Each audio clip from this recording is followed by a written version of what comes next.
Shalom, saudara yang diberkati dalam nama Tuhan Yesus Kristus, sahabat terbaik dalam kasih Tuhan. Bertemu lagi dengan saya, Pendeta Novel Saragi. Firman Tuhan yang menyapa kita pada saat ini tertulis di dalam kitab Mazmur, pasalnya yang ke-107, ayatnya yang ke-17, sampai ayatnya yang ke-22. Namun ada baiknya kita bersatu dulu di dalam doa. Kita berdoa. Bapa di dalam sorga, Bapa yang kami kenal dalam Yesus Kristus, Tuhan kami yang hidup, terima kasih Tuhan buat dimensi waktu yang indah yang Tuhan beri bagi setiap kami. Satu rindukan kami rindu dengar akan firman-Mu. Maka berfirmanlah Engkau Tuhan, sebab kami siap untuk menerimanya. Amin. Shalom, saudara yang diberkati dalam kasih Tuhan, seperti yang saya sebut tadi, bahwa firman Tuhan yang menyapa kita tertulis dalam Mazmur pasal yang ke-107, ayatnya yang ke-17 sampai ayatnya yang ke-22. Saya bacakan buat kita semua. Ada orang-orang menjadi sakit oleh sebab kelakuan mereka yang berdosa, dan disiksa oleh sebab kesalahan-kesalahan mereka. Mereka muak terhadap segala makanan, dan mereka sudah sampai pada pintu gerbang maut. Maka berseru-serulah mereka kepada Tuhan dalam kesesakan mereka, dan diselamatkannya mereka dari kecemasan mereka. Disampaikannya firman-Nya dan disembuhkannya mereka. Diluputkannya mereka dari liang kubur.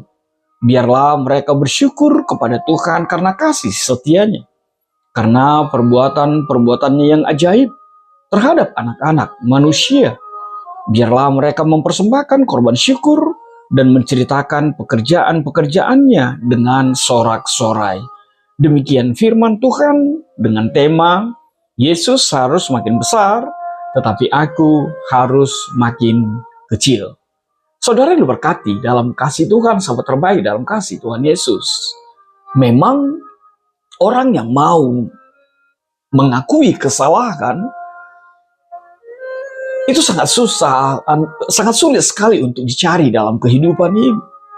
Sebab pengakuan bersalah, mengakui kesalahan hanyalah milik orang-orang yang berjiwa besar dalam kehidupan kita. Bukankah kita bahkan hidup atau terkadang kita juga berada di dalam situasi itu, bahkan ketika salah pun kita atau siapapun disalahkan, tidak mau. Sudah nyata-nyata salah, tapi dibilang bersalah, tidak juga mau untuk mengakuinya. Apalagi kalau kita mengingat bagaimana orang tua yang begitu bela banget dengan anaknya. Ketika dikatakan anaknya bersalah, lalu mamanya atau papanya pasti bela banget dengan anaknya. Kan begitu. Lalu apa yang bisa kita lihat melalui nats kita, Mazmur 107 ayat 17 sampai ayat 22 ini? Tidak lain adalah hal yang berbeda yang dihamparkan bagi setiap kita. Apa itu? Di ayat yang ke-17 dikatakan bagaimana orang-orang yang berdosa itu, orang-orang yang bersalah itu mampu berseru kepada Tuhan mereka dalam kesesakan mereka. Di ayat yang ke-19. Dan mereka meminta diselamatkan. Untuk setiap pengakuan dosa, untuk setiap ungkapan ketulusan bahwa mereka adalah pribadi yang berdosa. Ada kekuatan berseru-seru di sana. Saudara yang berkati dalam kasih Tuhan. Sebelum lebih jauh, apa yang menjadi latar belakang dari nats ini? Mazmur 107 ini adalah sebuah himne atau nyanyian syukur yang mengungkapkan tentang pengakuan dan rasa syukur kepada Allah atas kasih setianya terhadap umatnya. Dan di Mazmur ini kita melihat bagaimana gambaran situasi di mana Allah itu menunjukkan kasih-Nya yang luar biasa, kasih setianya kepada umatnya. Dan bagaimana tangan Tuhan yang kokoh penuh dengan kemenangan itu menyelamatkan bangsanya, bahkan dilepas pribadi dari setiap kesesakan yang mereka alami.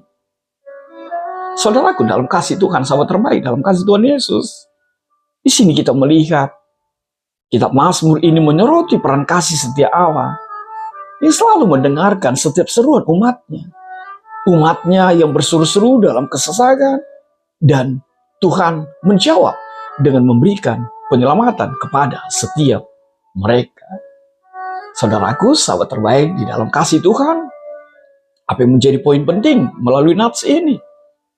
Hal yang pertama adalah dampak dosa dan pengakuan diri.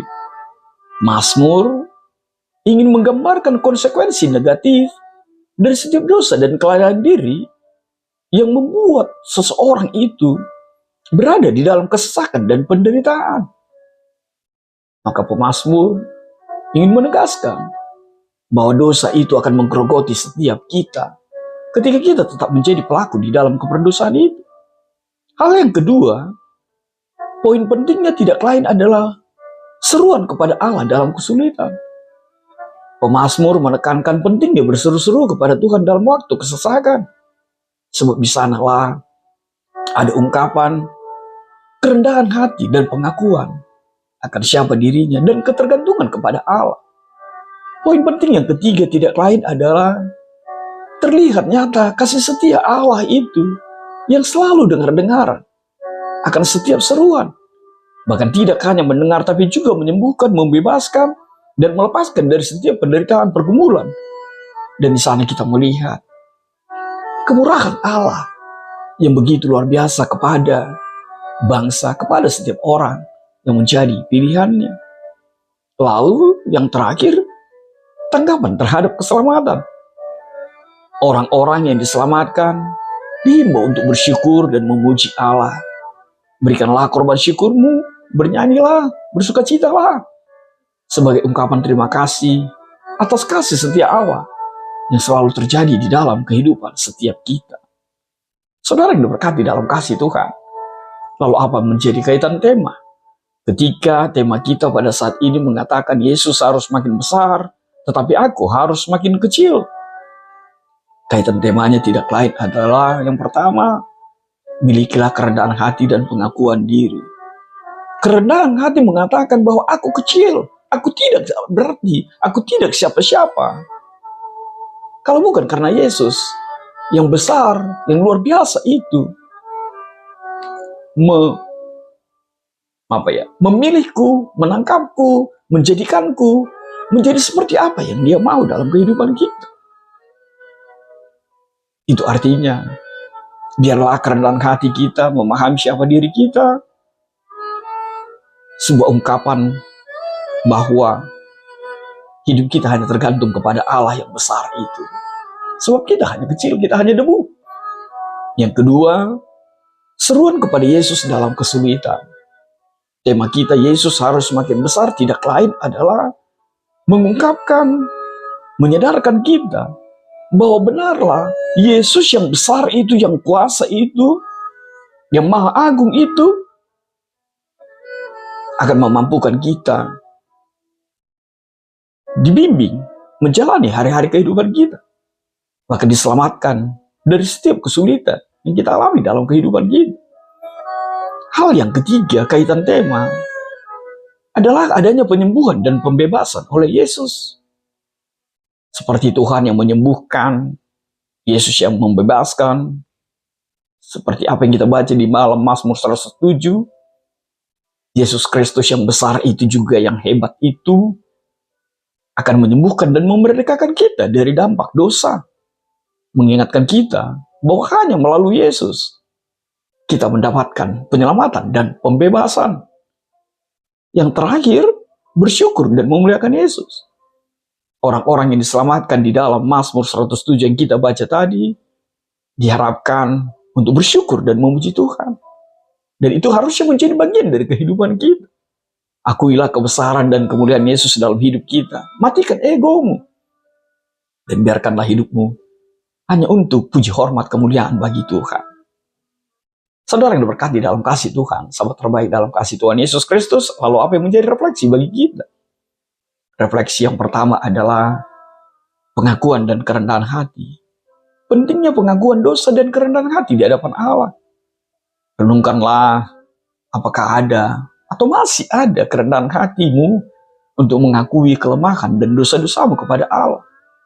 atau masih juga keangkuhan, merasa benar, merasa lebih, dan tidak menganggap Allah itu penting dalam kehidupanmu. Yang kedua, ketergantungan penuh kepada Tuhan Yesus. Mazmur 107 mengajarkan kita bahwa kita harus berseru kepada Tuhan Allah, kepada Yesus kita di dalam setiap kesulitan, di dalam setiap pergumulan, bahkan di dalam sukacita kita. Sebab apa? Hidup yang tergantung kepada Tuhan akan menjadi kekuatan menjalani kehidupan ini. Maka selalulah andalkan Yesus dalam setiap aspek kehidupan. Yang ketiga, refleksi bagi setiap kita pengalaman penyembuhan dan pembebasan. Saudaraku, mari berhitung, mari hitunglah hari-harimu. Lihatlah bagaimana Yesusmu, Allahmu, yang selalu bekerja, yang selalu merenda, yang selalu menata kehidupanmu. Dia menyembuhkan luka-lukamu. Dia tuntun, dia membimbing, bahkan membebaskanmu dari belenggu dosamu. Hingga engkau menjadi pribadi yang dimenangkan dan lepas dari setiap kesulitan yang kau alami bersama tangan Tuhan yang kuat penuh kekuatan dan kokoh dalam hidupmu. Lalu apa yang keempat? Refleksi bagi kita. Mengucap syukurlah selalu dan pujilah Dia. Orang percaya adalah orang yang selalu bersyukur dan selalu memuji Allah. Yang berikut, lagi-lagi milikilah kerendahan hati. Teruslah bertumbuh di dalam imanmu. Teruslah bertumbuh secara rohani.